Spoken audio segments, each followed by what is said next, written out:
சொல்லுங்க கதிர். என்ன நர்மதா, ஊருக்கு போயிட்டு கால் பண்ணுவேன்னு வெயிட் பண்ணிட்டு இருக்கேன். இப்போ வரைக்கும் போனே போடல.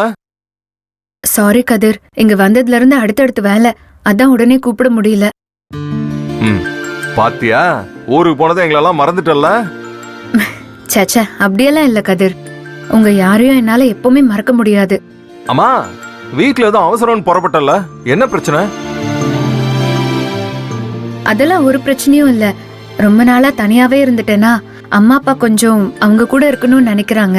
வேற ஒண்ணும் இல்ல. நிஜமா வேற எதுவும் பிரச்சனை இல்லல்ல? வேற ஏதாவதுன்னா சொல்லு, நான் கிளம்பி வரட்டாங்க. வேண்டாம் வேண்டாம், அப்படி ஏதாவது இருந்தா நானே கூப்பிடுறேன். சரி, இங்க எப்போ வருவ?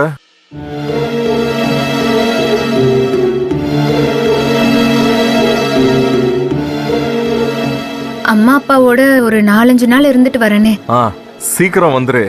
இங்க புடவை எடுக்கிறதுல இருந்து நகை எடுக்கிற வரைக்கும் எல்லா வேலையும் அப்படியே நிப்பாட்டி வச்சிருக்கோம்.